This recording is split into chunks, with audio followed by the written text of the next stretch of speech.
Welcome to another interview in our FM Expert Series. Today I'm joined by Alice Omisanya. Hi Alice, how are you? Hello. Fine. Good to see you.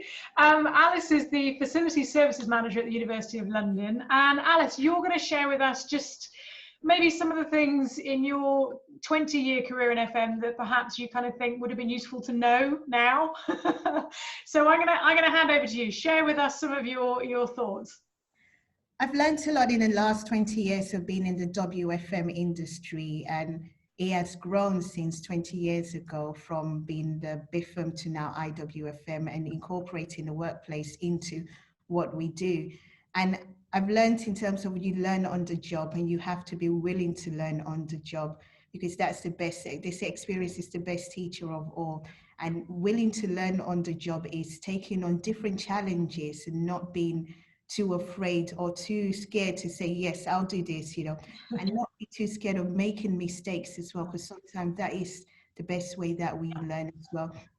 So learning on the job, learning through experience, shadowing other people who have been in the industry, because they have lots of experience about what to do, how to do things, what to use as well, and also services that one needs to use in the WFM industry. And through my journey in FM, I've done cleaning side, I've done reception side, obviously that's learning on the job as well. So that when you get to the point of management, you have the experience, you know exactly what it means to clean the place, also to provide the customer service that's needed. And along the way, you develop the skills that you need in the FM industry. I'd also say that it's during my journey, one thing that I've taking on board is also to study, to understand what FM and WFM is now. So let me stop you there, because some people listening won't be familiar with the term WFM. So over to you. The WFM is an acronym. We use a lot of acronym in FMs. And what workplace and facilities management. So since we've changed from being FM and part of the BIFM, we're now, BIFM is British Institute of Facilities Management. We're now IWFM, which is the Institute of Workplace and Facilities Management. Yeah, WFM is an acronym for Workplace and Facilities Management side of what we do. So we manage workplace, and we also manage facilities in places like the hospitals, in care homes as well, and in schools as well, and educational environments as well. So going back to what learning is also about studying as well. So what I did was I decided to do it was then called the BIFM level 5 course to understand. You did level 5, respect. Okay, that's not easy. So to learn about the history of the FM industry and how it's evolved from what it used to be called back in America to now what it is now, and incorporating into that. And also through it, you learn different things such as about customer service, finance, which we need to make sure that we learn about how to manage the budgets that we have, which is always going to be always squeezed, because people see us as a cost center. I like to call us a value added center, not a cost center. We are always adding value. We're always adding value. And sometimes we're asked to add value for little, and we just have to make sure that we maintain what we do. So things like risk management as well, health and safety, which is needed. They call us in WFM sometimes we're jack of all trades. We need to have different hats on, but all those hats sometimes in one scenario, you may need all of them to cover in what you need. So it's really important to understand, because studying also helps you in your career as you move along in the FM profession. Yeah, because you learn, you will have learned in your level 5 areas that you may not have yet worked in or got experience of, and that's what we find, because like you say, it's just so broad, isn't it? It covers so many different areas. It is. I mean, like the risk management, at the time that I had done the studies, I didn't know much about it, but now, it's been very useful having that studying to be able to application in the job where we have got risk side of things to do. So it's really, really important. Finance as well, you learn about budgeting, the financial accounting side of, profit and loss balance sheets, how to make sure you manage your budgets very well. It's just not just the resources and the people management side of things as well, HR policies, that you need to know, the employment law, the legal side of managing people effectively. and customer service. We're always trying to make sure that we provide the best customer service to our clients and stakeholders as well. Yeah, and I think learning those areas that perhaps people haven't got as involved with, it then just, like you say, it just gives you confidence, doesn't it? Gives you confidence that you can do it. Yeah. Yes. And that's why I say to people, the more you know, the more confident you are in making decisions, also to be able to say, yeah, I can do that. I've done this before and I can apply what I've done before previously into this new scenario that might be facing. Yeah, exactly. And you've talked about learning on the job. You've talked about the fact that you did quite a lot of the FM activities yourself before you then stepped into a management role. And I also think not everyone gets that opportunity before they then get into a management role. So I think if they haven't had that opportunity, they need to do it, don't they? Sit on reception for a couple of days and understand how it works, understand how some of these areas work. Have you stepped into any of the hard services? Have you got involved in shadowing somebody on the tools, or?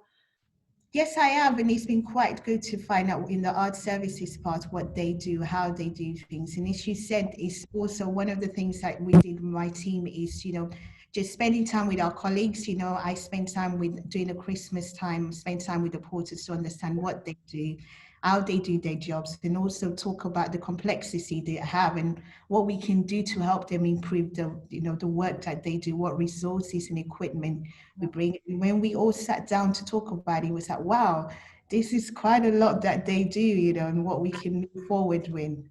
And that's what leadership is about, isn't it? It's about not just telling, but understanding. That's it. It is about, because also when you do spend time with them, you actually understand, you can make better informed decision about the services that you're managing and the people that you're managing as well. Because sometimes we can make decisions without having the whole picture. It's not all the time that we will have the whole picture, but when we can know what the services are going for, what they are doing, it helps along the way. Yeah, I think that's such valuable advice. I really do. Now, when we were talking before we started recording, you talked about the fact that you'd led a IWFM webinar for our colleagues in Nigeria. Yes, I did. And it was quite good because we were talking about COVID-19 and also thinking beyond COVID-19, the aftermath of COVID-19.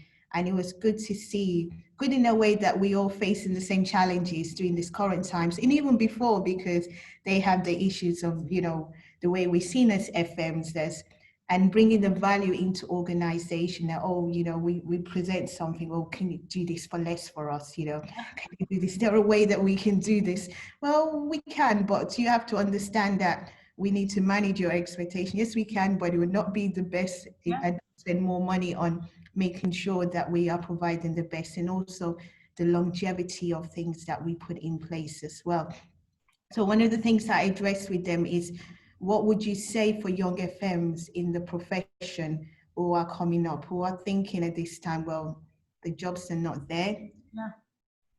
The jobs are not there, it's changing environment. I mean, the value of WFM, how we're seen at the moment.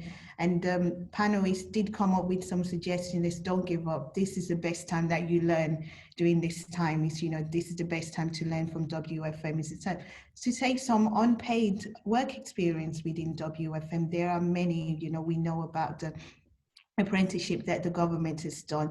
There are some people and some organization who don't mind, having people and just training them and, just getting them to expose to what WFM is all about, what we do, how we do it, how we make the decision. Because as my colleagues in profession, people before me will say, because they don't see what we do sometimes, they see that we're not doing anything. Yes, we are, the rooms are cleaned before you come, your offices are cleaned, the boiler room has been checked, the eating has all been done before you arrive in your workplaces.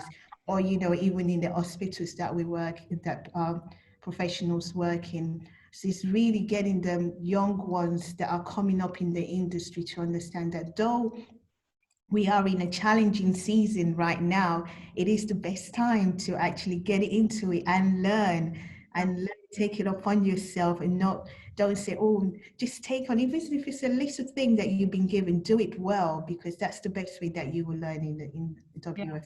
And I think, adding on to that, I always say to people, don't provide an invisible service. You know, so many people think if I clean, I've got to do it out of hours when nobody's here because I don't want to bother them. If I've got to maintain, I'll paint the walls when nobody's around. Actually, the more, I think COVID has given us an opportunity, and we've come to the forefront. We are now providing a very visible service, and people are seeing the value more. And I think we need to continue doing that. I've been harping on about this for years.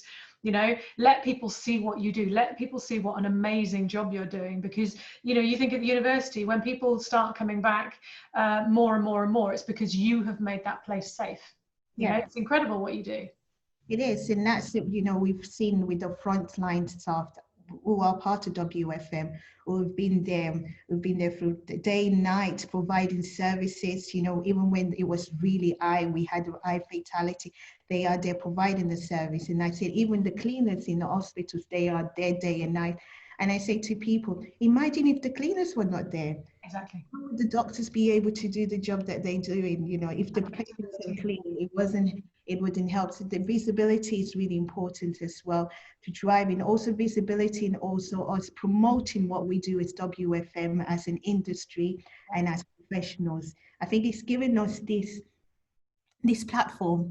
Yeah, and you know what? And a kick up the backside that I think a lot of people have needed to say, we do an amazing job. You know, we're really proud of what we do, and we are helping you. And this is our platform to really get WFM to where it needs to be in an organization. We've always said we want to be part of the strategic board. We want to be taken seriously. This is the time for us FM professionals, wherever we are, all around the world, as I say, this is our time to get that recognition up. And that's where we need to also we talk about being strategic. Yeah. Be strategic in our visibility. Where who do we collaborate with? How do we make the collaboration work so that they are seeing the works that we are doing on the front line? And also that gets us in the foot in the door to get the recognition that we want. Yeah, I love talking to you. I feel that we're on the same page, and you're just oozing enthusiasm for FM, and that's what we need. So we're over our 10 minutes. We're nearly at 12 minutes, but it's been an absolute delight to speak to you. So Alice, for now, I'm going to say thank you very much. Thank you for your time and your insight. Thank you.